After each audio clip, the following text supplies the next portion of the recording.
What do we got? Okay, we will call the meeting to the Senate Finance Transportation Subcommittee to order. And could we call the roll? Well. Yes, Mr. Chairman. Senator McClellan. Senator Marsden. Senator Marsden, he was here. No, I said I can't hear him. You got to be on the table.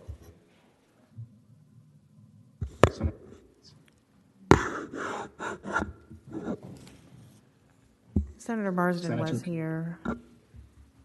Senator Newman. Senator Newman. Here. I thought you were here. Senator Hanger. Yeah, Hanger's here. Here. Newman here. Newman and Hanger are both here. So. Senator Saslaw. Here. Mr. Chairman. Here. You are in full order, sir. Please proceed. All right. Well, we have some presentations that we'll be handling today. Can we get those set up? So. Yes, Mr. Chairman. First on your agenda is Commissioner Holcomb from the DMV. And Yep. with that, I will turn it over to him. All right. Thank you. Good morning, Mr. Chairman. Rick Holcomb, Commissioner of the DMV, and I appreciate this opportunity to update you on what's going on with your DMV.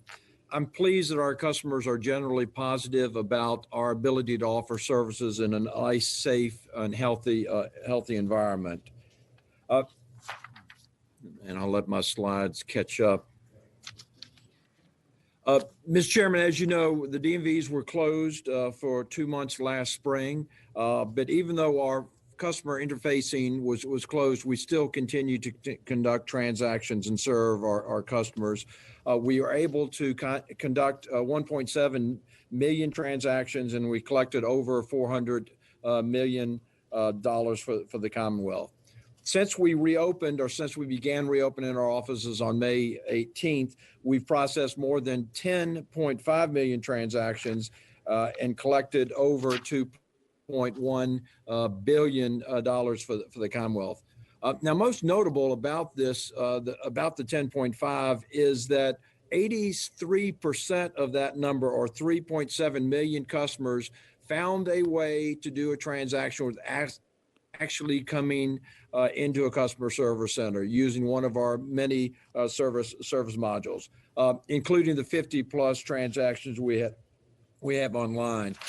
Mr. Chairman, members of the subcommittee, I think this will show you what is happening. As you can see, a tremendous increase in the use of the internet. We're seeing about a 31% increase on a weekly basis. What we're also seeing, Mr. Chairman, is not only are the renewals migrating both to the internet and to mail, but we're also seeing more and more customers taking the option of renewing their tags for 2 to 3 years. So again, the efficiencies that we knew would come from online renewals, actually, we're seeing that. The increase in what's going on web and on mail really is taking care of the smaller number of folks that we're able to serve in our customer service centers. You can see mail is also dramatically up 67%.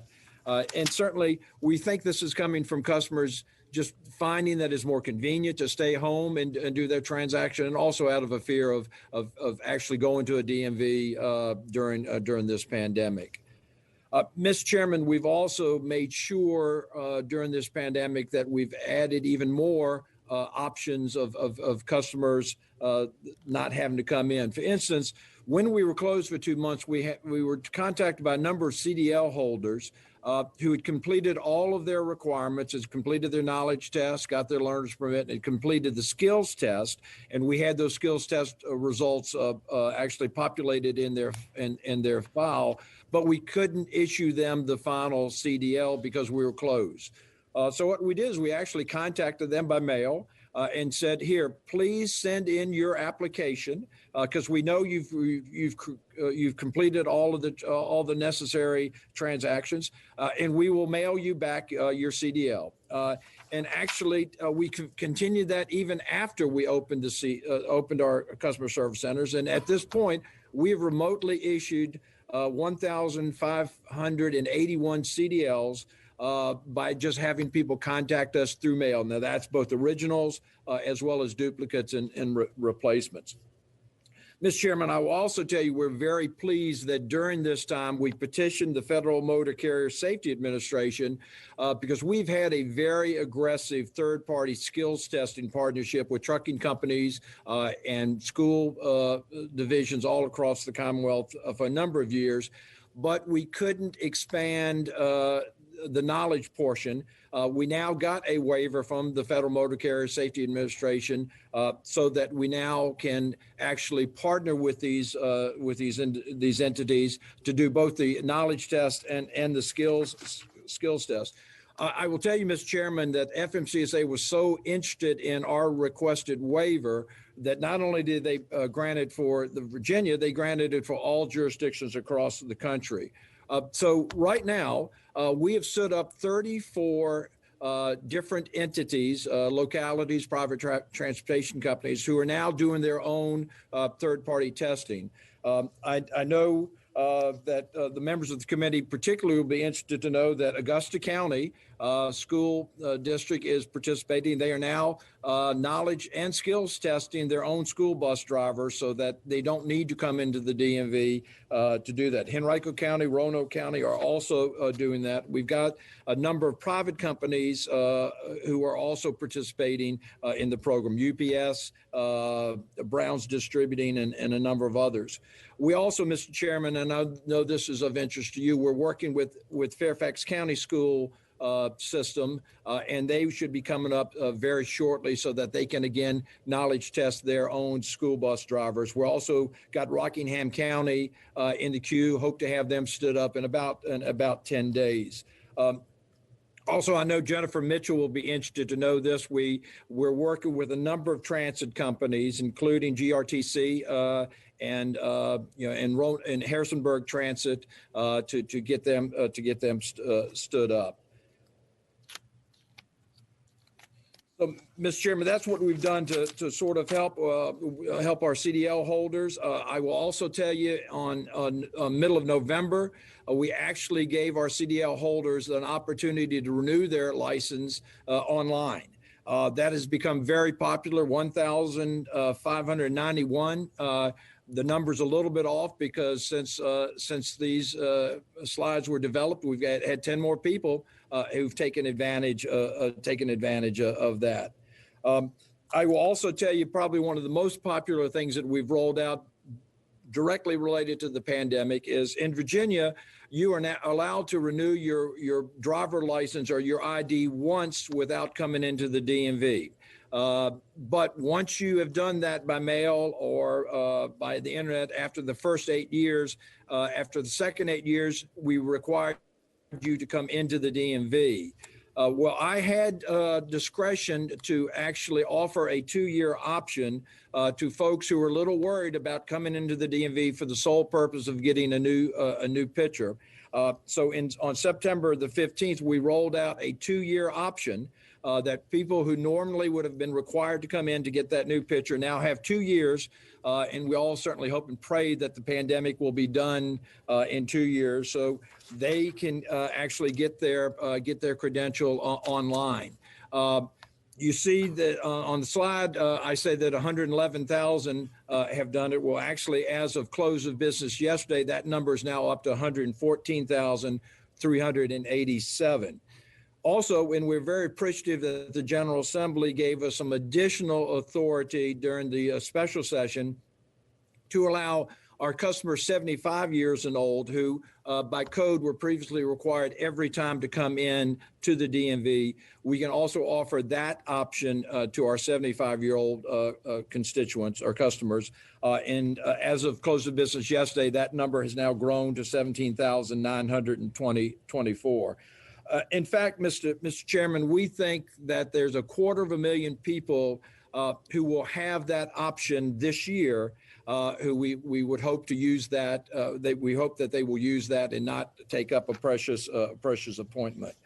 Mr. Chairman, one other issue that was brought to our attention during the closure And then when we open back up, as the chair and the committee know, subcommittee know, in Virginia, you're required as a juvenile to go to a juvenile and domestic court to get your first license handed to you during the ceremony. Well, unfortunately, because of the pandemic, a number of courts weren't doing the ceremonies, and we, by code, were required to send the license to the court, and the court was required to do the ceremony, but the ceremonies, again, were suspended because of the pandemic. Under language that Senator Marston worked on for us, we now, or the courts now have the discretion to either do the ceremony, and if so, we continue to send the license to those courts, and they will hand them out, or they can waive the ceremony temporarily at this point, and have DMV offer that directly. As you can see, 71 of the court jurisdictions out of the 125 have suspended the ceremonies. And so now we are mailing those licenses directly to the juveniles. And I know that a number of members got complaints from parents of juveniles who just couldn't get those licenses during our closure or during the pandemic. In fact, 75% of the juvenile licenses now are going directly to those juveniles, while the balance are going to the courts to hand out. So about 3,680 licenses a month are going directly to the juveniles. We fully expect once the pandemic is over and social distancing will allow for these ceremonies, that these courts will go back to handling it. Mr. Chairman, going to our current state, as we said, as we were closed, we tried to think how we could reopen our offices. At this point, 74 of the 76 offices are open. The only two that are not are Lexington and Smithfield. Those offices were in about a 2,000 square foot facility. The lobby itself was 240 square feet. We had no public restrooms in those offices, and we could not obviously guarantee social distancing with those size. So we have worked on relocating those offices. Actually, I'm pleased that the Lexington office, and I know Senator Deeds is pleased that the Lexington office will reopen in its new quarters, twice the space that we currently have. They will open the new facility February 8th. Just a couple of weeks from now. Smithfield is taking a little bit longer because we are doing a build to suit there and hope to be in there the first part of 2022. We also, for our Northern Virginia members, we opened a new office, an additional office in Springfield, doubling the size of our old Springfield office. But quite frankly, because of the demand in Loudoun County, we have decided to keep open the old office as well as the new office. And I will tell you, the transactions combined in those two offices make that area the busiest that we've got, in the state, even busier than the Tyson's Corner office. Mr. Chairman, I'm also pleased that 50 of our 55 DMV Selects, which are partners with local government or private entities, are up and running and offering primarily vehicle services to our customers. I'm also pleased that our 14 DMV Connect teams are actively out and conducting transactions. And in fact, just this week, we were at AAA Virginia Beach. We were at Manassas Park Police Station and the Orange County Administrative Building. Next week, we'll be at AAA in Midlothian. We'll be at Vista Links in Buena Vista. And we'll be at the Newcastle Town Hall in Senator Newman's district. We'll also be in Smithfield at the Smithfield Center and Falls Church, again offering transactions. Since we reopened and started our DMV Connect services again on May 25th, we have done 351 visits and served over 27,000 customers through our DMV Connects. I will also tell you our Connects are piloting this weekend next. Previously, we could not conduct knowledge testing as part of our Connect service, but we are testing knowledge tests through tablets. And next opportunity I talk to the committee, I will be able to tell you what the results of what I think will be a very successful pilot. Mr. Chairman, I will also tell you we've formed a very good relationship with the Fairfax County Public School System, and through their adult education, we are partnering to actually offer our knowledge test remotely in their adult centers. And in fact, we've got our first pilot will go live on February the 13th at the Pemmit Hills Adult Education Center, where they will be doing the remote knowledge testing, and we will have a Connect team on site to actually issue the learner's permits to these adults should they successfully pass the test. Now, Mr. Chairman, I will tell you, unfortunately, our 4 mobile units are not out and about because primarily we can't guarantee social distancing in those 4 units. But we have offered the use of those 4 units to the Virginia Department of Health, who we think will use those as part of the governor's vaccine plan. So we are getting those units ready to go. Mr. Chairman, as we were closed for those 2 months, we started thinking about how we could open back up to the public and have a nice, safe, and welcoming environment. If you've been in a DMV recently, it looks very different from what it did before we closed. We now have clear plastic partitions separating our customers from the employees. We've done that at every other window and are now going back and retrofitting the following windows. Obviously, social distancing is a must. You will see that we've emptied the lobby of most chairs, and the chairs that we do have are 6 feet apart. Our customer service reps are operating every other window to again comply with the governor's requirements of social distancing. I will also tell you that appointments only, and we're doing transactions that actually must be done in the customer service center. Mr. Chairman, the next slide shows you the DMV of the past. This is the Fair Oaks office. This picture was actually taken the Saturday before the governor shut the DMVs down for safety reasons. Obviously, there's no social distancing there. There's no face covering.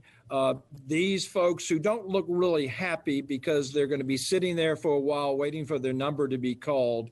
And this is clearly not the type of service that we could provide.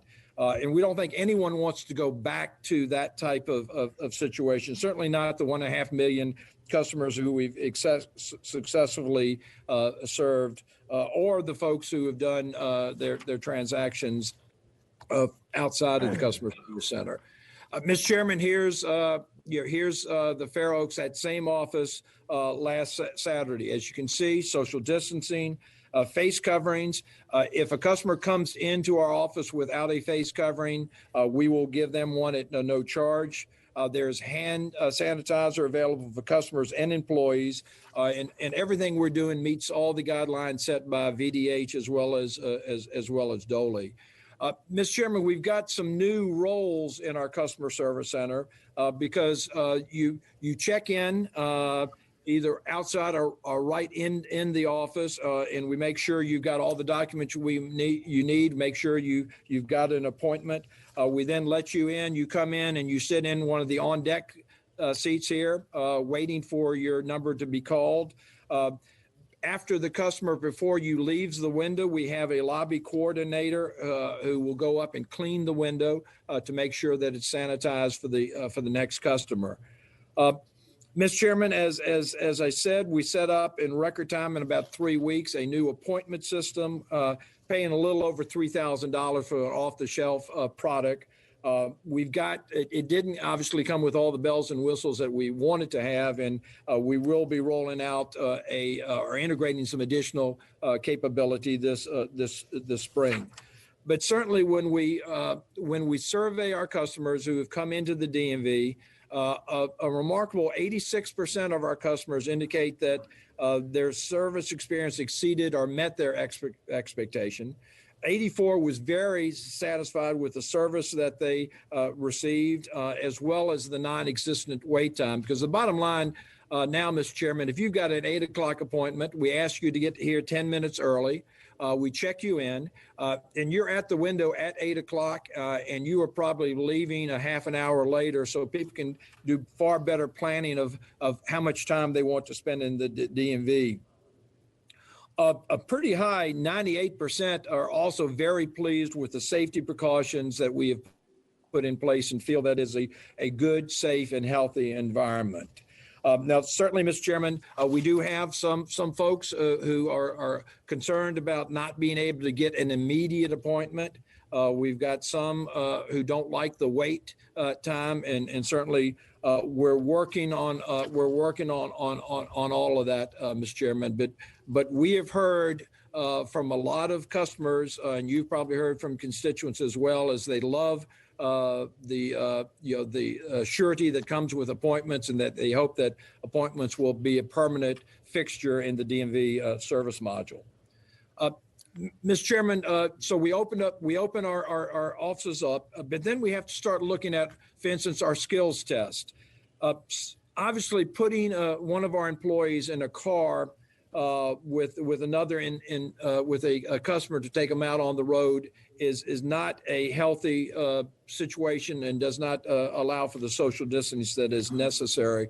So modeling after a number of other states, we now provide a standard driving test that's on a course where we conduct certain maneuvers, and including coming to a stop sign and backing and different things. The examiner is actually outside the car and giving instructions through the window. If the customer needs interpretive assistance on those instructions, they're welcome to bring an interpreter who helps with the instructions. And we can tell you that the pass rate is about the same as when we took customers out on the road. I will also tell you, we petitioned the Federal Motor Carrier Safety Administration for a modified skills testing protocol, which they were very quick to approve, and we're very pleased with what we're doing. And in the same manner, the applicant comes to the test with a truck with a licensed driver. That licensed driver stays in the truck with the driver. We then follow them in a chase vehicle where we can communicate by phone to give instructions and answer questions. And again, we're seeing the pass-fail rate about the same as it was. On the regular skills test, we started out at 12 sites. We're now up to 27 sites. 3 more will be added over the next couple of weeks, including Chesterfield, Marion, and Tyson's Corner. Our CDL, we're currently testing in 10 different locations. Mr. Chairman, on appointments, since the 18th of May, we've scheduled 2.3 million transactions. You can get an appointment 90 days out. We're offering about 65,000 appointments per week. And each day appointments are becoming available 90 days out. We also encourage customers to check, because people are canceling, and actually we're canceling some appointments for folks when we find that they're making multiple appointments. I will also tell you, one of the disappointing things with the appointment system is 14% of our customers don't show up for a scheduled appointment. So to date, 338,000 customers did not come into the DMV, even though they had a scheduled appointment. Now, we're compensating by that by double booking, triple booking at some places, so that we can take care of folks, taking into account that 14% no-show. But Mr. Chairman, members of the subcommittee, let me tell you, the most important thing with all of the options that we've now made available during the pandemic, this month, 98% of the driver licenses could be done online or through the mail, while 99% of vehicle renewals could again be done online or through the mail. So only 2% of our driver customers on a renewal needed to come in, or only 1% of our vehicle.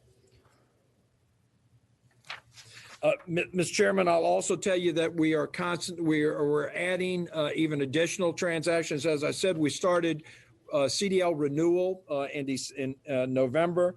We will start CDL replacement probably March. Also, as the subcommittee knows, January 1, we started our driver privilege card options. At this point, 2,113 customers have taken advantage of getting a driver privilege card. In March, we will also give people an online option to renew that driver privilege card or to get a replacement. Now, Mr. Chairman, that concludes my presentation on the DMV response to the pandemic, but I've been asked by staff to go over a number of additional items that I will try to go through very quickly. First of all, Mr. Chairman, Senator DeServille has proposed a budget amendment to create a grant program to enhance the capability of issuing driver privilege cards. And we were asked whether we would be prepared to administer those grants, and the answer is absolutely yes. We're experienced in overseeing similar programs as we distribute highway safety dollars. And so if the grant funding is approved, we will be able to leverage our existing resources to get that money out. Next subject that I was asked to update on was Real ID. Obviously, because of the pandemic, the last administration moved the enforcement date from October 1, 2020 up to this coming October 1, 2021. But probably more importantly, the Congress did pass the Real ID Modernization Act, which does a number of things to make it a lot easier for our customers. First of all, and this went into effect immediately, previously Real ID required us to have our customer bring in proof of their Social Security, either Social Security card, a W-2, or something that actually had their Social Security number on that. I will tell you, we turned away more customers who didn't have that proof of Social Security than for any other reason. We now are back to where we were prior to Real ID, and that is you write your Social Security number on an application. We then electronically verify that, and then if it comes back verified, we're able to move forward. But Mr. Chairman, they've also, the Real ID Modernization Act also includes language of accepting electronic presentation of identity and lawful status information. Since the days of the McAuliffe administration, we have been petitioning Homeland Security to allow a Virginian who holds a U.S. passport, which is verification by the federal government that you have been vetted and can fly using that passport or enter a federal facility. We want Virginians to be able to go online, give us the information on that passport, let us verify that. And if it comes back verified, let them online request an upgrade to Real IDs. And we are petitioning FMCSA to make sure that as they promulgate the regulations, that is included. We believe that 2.6 million Virginians who hold a U.S. passport will be able to upgrade to a Real ID very quick and efficiently as a result of that. Mr. Chairman, there's also a budget amendment dealing with AROD and DRE training as the General Assembly is considering legalization of marijuana. As you know, JLARC reported and made recommendations that DMV and state police work together to train more officers to detect and enforce drug-impaired driving. Currently, Senator Evans has an amendment which would allow $1.1 million for state police to do that, but there's only one aspect that amendment covers. As I said, there are two types of training. One is AROD, which is Advanced Roadside Impaired Driving Enforcement, and then Drug Recognition Expert, DRE. The language that Senator Evans is currently proposing only allows for that money to use for DRE training. We have offered an amendment that we would hope the subcommittee would consider at the appropriate time to expand that to allow that money to be used for AROD as well as DRE. Mr. Chairman, the last subject that I want to cover, and I know that we're not where we need to be on our motor carrier, particularly on the IFTA and IRP holders. Mr. Chairman, as you know, we run the IFTA and IRP program. We collect that revenue for the Commonwealth. It's about $112 million a year. A number of years ago, our vendor who ran the program for us approached us and said, we are getting out of that business. You're going to have to find another vendor to do that. So a number of years ago, we put out an RFP. We had two vendors reply to that RFP, and I'll be honest, in retrospect, we picked the wrong vendor. The vendor that we picked has not done what we needed to have done.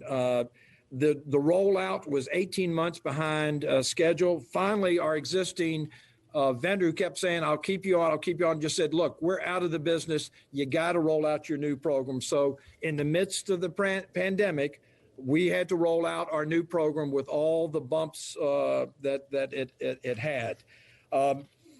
So we rolled it out. We saw that we had a lot of issues with data being moved from the old system into the new system, and we're honestly we've had a very bumpy rollout. I will tell you, we have doubled our resources. We're working around the clock. I have those folks working overtime. They work holidays, and we're finally seeing the light at the end of the tunnel.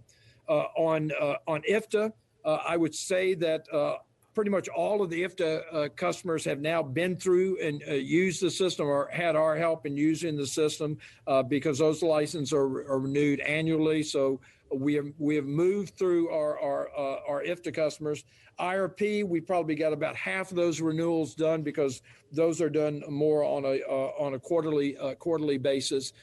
So, Mr. Chairman, we're working on that. We're not where we need to be. We have a path scheduled to get us there, and I'm just asking for patience on our motor carrier customers. We're getting there as fast as we can, and we're much better off now than we did when we rolled it out in late summer. Mr. Chairman, that concludes my report, and I'm more than happy to answer any questions that you or the subcommittee members may have. All right. Are there any questions anyone has? Yeah, Senator Saslaw. I just wanted to remark that Rick has just done a fabulous job considering the circumstances that he's had to operate under. And I want you to know that, Rick. Mr. Chairman? Mr. Chairman, Senator Saslaw, I so much appreciate that. I just wish my mother was alive so she could hear all these nice things that are said about me. I'm not sure she would believe those, but Senator, I very much appreciate your support and your kind comments. Thank you. Mr. Chairman, I just wanted to echo. Senator Marston. Thank you, Mr. Chairman. I just wanted to echo Senator Saslaw's comments. I worked with the commissioner all summer on any number of problems, and beyond dealing with the pandemic, the office's ability to deal with unique situations that constituents come up with, and the ability of he and his staff to work through those things have just been a real comfort and a real comfort to constituents. And just thank you, Rick, for everything that you've done.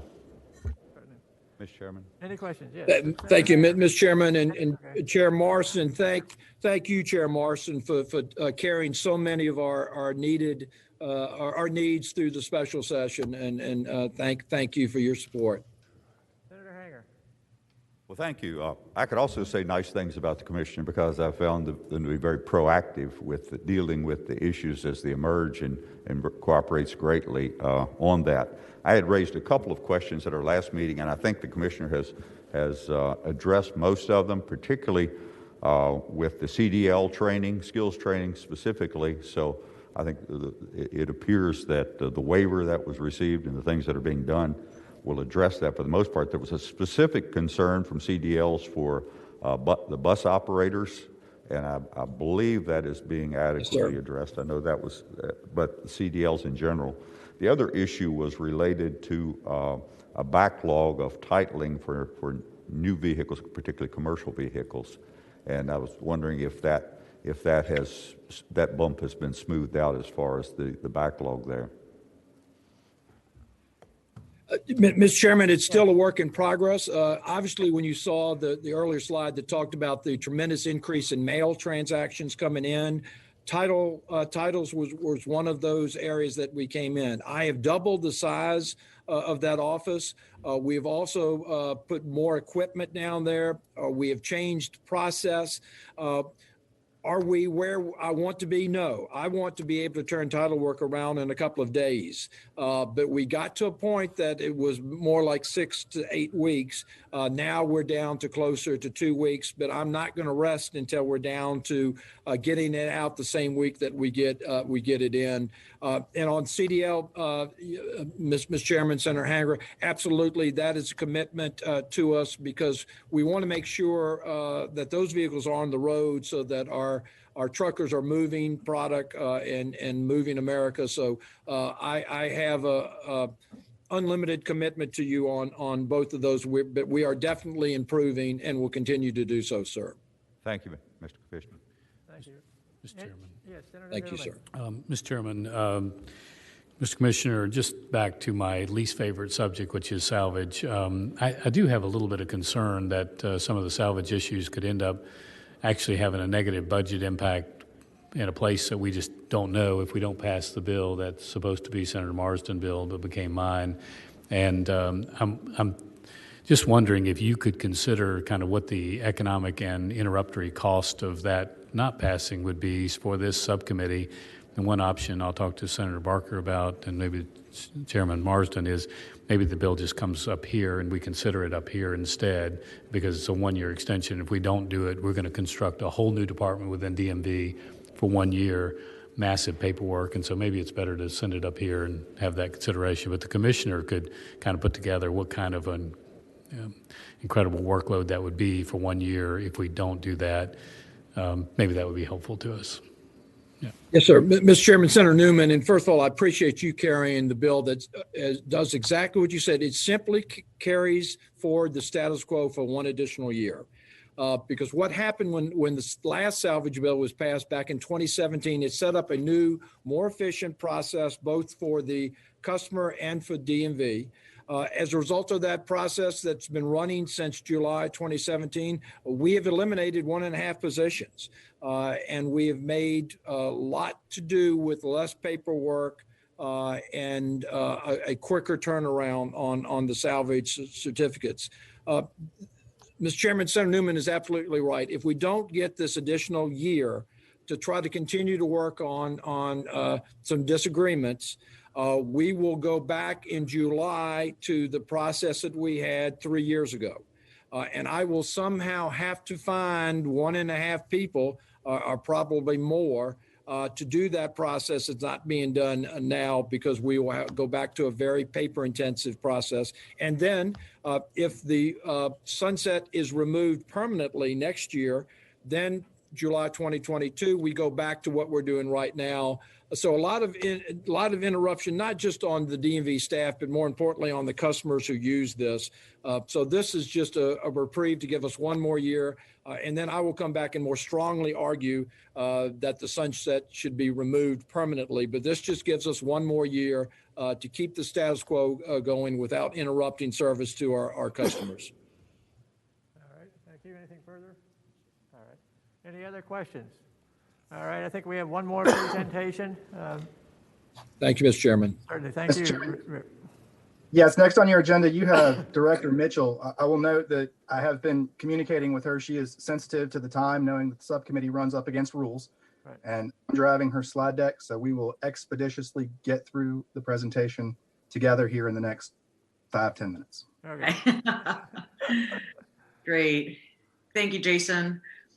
And I can't actually see, oh, wait, there we go.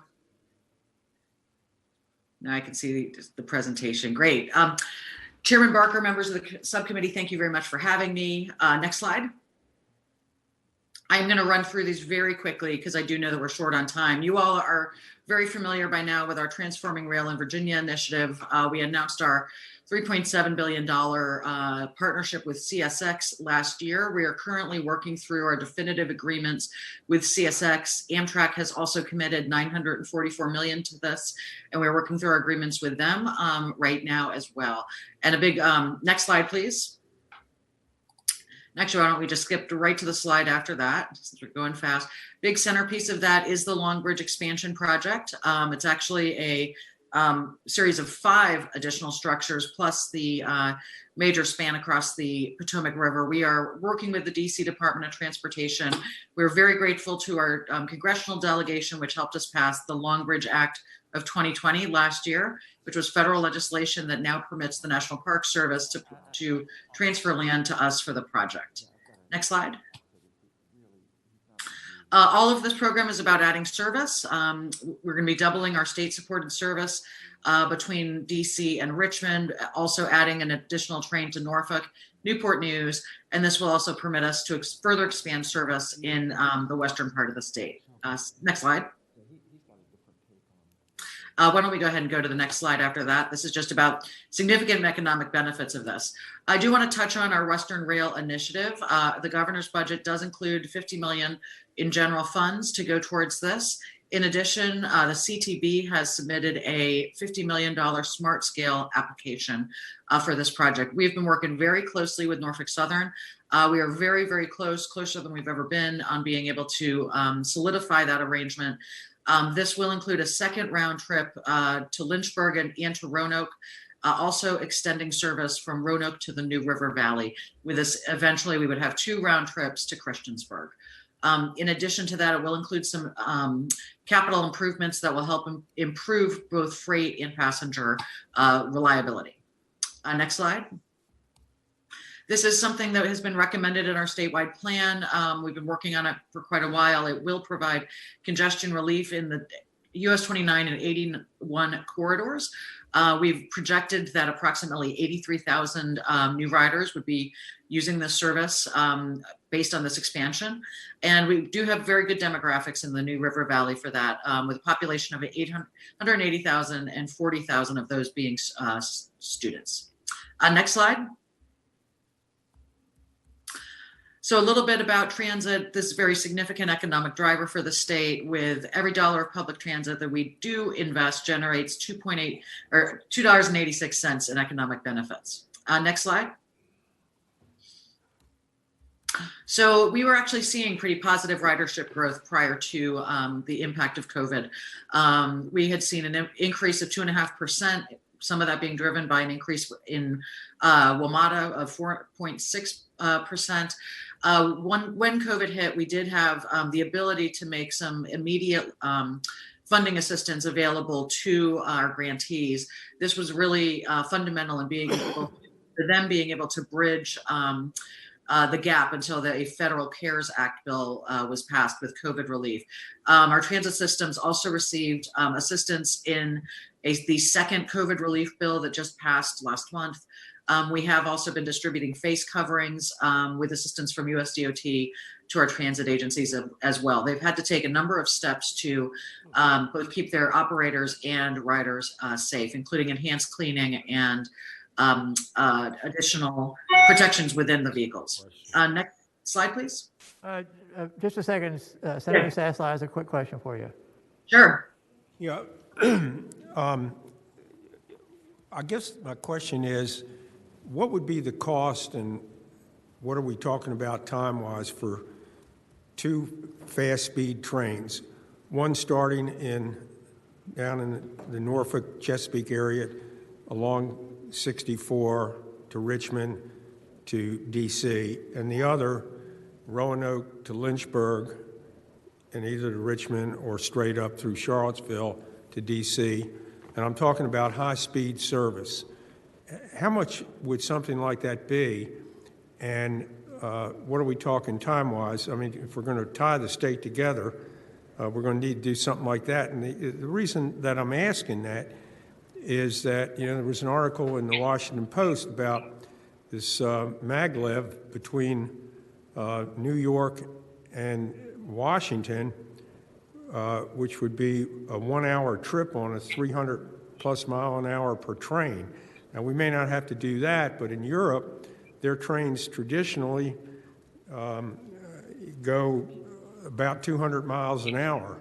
I know the people that, it's 90-some miles from, I think it was Paris to, God, I can't remember now where World War II treaty was signed, but it's 90-some miles. Most of the people that live in that town work in Paris, and it's a 25-minute train ride. Are we ever going to move towards something like that? So I guess, first of all, I can't answer the question on the cost offhand. I know that we did do a study several years ago looking at higher speed rail between Hampton Roads to Richmond and DC. That did recommend utilizing existing right-of-way, and that's a big challenge that we have here in Virginia, in that all of our right-of-way or all of our passenger trains do operate on commingled tracks with freight and tracks that are owned by the Class 1 railroads. Obviously, building any greenfield development with separate right-of-way would require pretty significant private property impacts, which is one reason that some of the studies that have been done previously have said that, have recommended utilizing the existing right-of-way. Yeah, it is. There's a lot of differences between us and some of the conditions in Europe, but I having ridden many of those trains, I've actually agree with you that it really is game changing. We had a lot of federal support from the previous 2 administrations ago regarding for higher speed rail, and we do hope that going forward there may be some additional funding for that as well. But at this point, we're still looking at utilizing the existing right-of-ways that we have, and there are limits to how fast passenger trains can go. By federal guidance and federal regulation, it's that our trains can't go more than 90 miles per hour when commingled with a freight system. So, yeah, there's a lot of exciting technologies out there that I hope we may be able to see in the future. George. All right, thank you, and continue with the presentation. Yeah, Jason, why don't you just go ahead to the next slide? A little bit about our funding allocation from last year. We were able to increase the amount of operating funding that we allocated last year by $6 million over the FY20. We do allocate our operating assistance based on performance metrics. That was based on legislation put into place a couple of years ago. With our allocation this year, we had a new year of performance data. And because all systems are evaluated against the other systems in the state, that sometimes results in year-over-year differences in operating assistance. Next slide. So we did have 32 agencies increasing the amount of operating assistance over what they received in FY20. There were reductions in about 8. The largest of that was in Pulaski, and that really had to do with some major changes that they made to their service. And for the other systems that did have a reduced level, it was a very, very small, less than 1% of their operating budgets. So next year, because of the impact of COVID, we expect that we're going to continue to use the performance data we used last year as a means for allocating next year's assistance. Next slide. Quick question Yes. for you. You said 4 of the agencies that had a reduction of less than 1%, or yes. more than. So the 4 that you have listed, did they have more than 1% or less than 1%? Oh, I'm sorry. The 4 that are here have had less than 1%. And I apologize. There are, out of the 8 total, we've got 5 shown here: Pulaski and the 4 systems: Fairfax, PRTC, Bay, Aging, and Greensville. But those 4 systems had a reduction of less than 1%. Okay, I think the symbol you have before the 1% should be reversed. Then. Oh, you're right. Yeah. My apologies. That's it should be reversed, but it is. I can confirm that it's less than 1%. So, thank you for pointing that out. Just very quickly about our WMATA Capital Fund. As you know, in 2018, we passed the General Assembly passed legislations creating dedicated funding of $154.6 $0.5 million a year. That is a proportional share that we provide with DC and Maryland. Because we are all the 3 jurisdictions provide dedicated funding together, we're all committed to providing a total of $500 million to WMATA each year. Next slide, Jason. We are expecting, though, to see a decrease in that because several of the sources that we have are revenue streams as opposed to set amounts. The one with the biggest impact is the transient occupancy tax. For obvious reasons, hotel stays have been, hotel usage has been very low because of the pandemic, and we are expecting that to continue for the next several years. So the next year, we do expect to see a shortfall of $132 million or $232 million. We're now working with the Secretary's office to look at ways that we may be able to fill that shortfall. If we are not able to meet our commitment, it would actually reduce the amount that DC and Maryland also contribute, and having a greater impact on the overall WMATA capital funding situation. Next slide. In our omnibus bill last year, we created the Transit Ridership Incentive Program. That is a program of about $25 million a year, and at least part of that is going to $5 million to operating cost assistance to reduce congestion in urban areas. And that's really designed to focus on some of the systems that provide high value commuter service over long distances. In addition to that, there's a portion of the program that is supports the creation of an improvement of fare-free and low-income pilot programs. Next slide. Actually, why don't we just jump to the next one, 2 after that, since I've already talked about those. So we issued a request for information a few months ago we wanted to get ideas from the transit agencies about how they would propose to use these 2 programs, both for the regional connectivity piece of it and then also for zero fare and low income projects. So we appreciated the responses we got. We heard from 12 different agencies with 23 different ideas, and some of those agencies are shown here. Next slide, Jason. And a little bit about what we saw is because systems right now have very low commuting levels, and we do expect that that's going to change. I know, for example, the Greater Washington Partnership did a survey of their members where they've identified that about 60% of them do expect have their employees continuing to telework right now. About 1% of those survey respondents said they expect to see permanent teleworking going into the future, even after a vaccine. So we do expect that commute market is going to come back, but in this current year, it's much lower. And so what we've also seen is a number of systems did go fareless during the pandemic. And this was as a safety measure to protect their drivers. As a result, we've seen a lot of interest from a number of systems in continuing to have either zero fare or low fare programs for their systems that they believe they could implement right away. Whereas some of the interest in the regional commuter routes would be to go into those maybe a year or 2 from now. So I do want to point out that Delegate McQuinn has proposed a budget amendment that would waive the cap on the zero fare and low income part of the program. It's currently a cap at 25%. And her proposal would actually lift that cap for the next 2 years. We do not expect that we would actually give 100% of that program to those zero fare or low fare types of programs. We would still expect to issue at least the $5 million to the systems that are reducing congestion and have the regional routes program as well. So with that, I tried to run through that very quickly, but please let me know if you have any additional questions. Mr. Chairman. All right, are there additional questions? Senator Newman. Mr. Chairman, just briefly, thank you for the presentation and thank you for your work.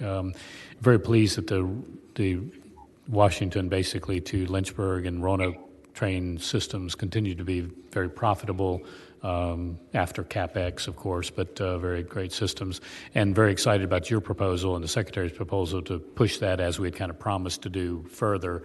I would be interested if you would consider supplying to this subcommittee the marginal difference that it would take to include in the study the stop in Bedford that has been much discussed for many years, and just think that if the subcommittee could just take a look at what that marginal change in study cost would be, I think it would be the right time to consider that as we're considering negotiating with the railroads. Absolutely. Senator Newman, we did do a study last year to identify a station location and develop a cost estimate for that. I don't want to quote the cost right now because I don't want to give you the wrong number, but I will be more than happy to supply that study to you. We did also do a ridership analysis that identified potential ridership that could come from that station. And it looked pretty healthy as well. So it is something that we are discussing with Norfolk Southern. And I'd be happy to share with you the information that we've got so far. We do very much appreciate the coordination from the community and the Bedford Rail Initiative on that as well. Yeah, give that information to Jason so that he can work with us in terms of how we handle that. So happy to.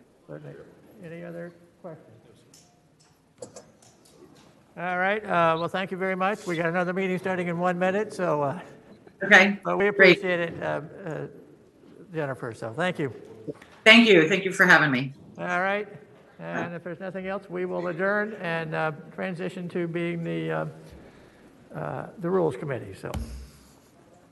Oh, Mary Ann, I have not a clue where I'm supposed to be.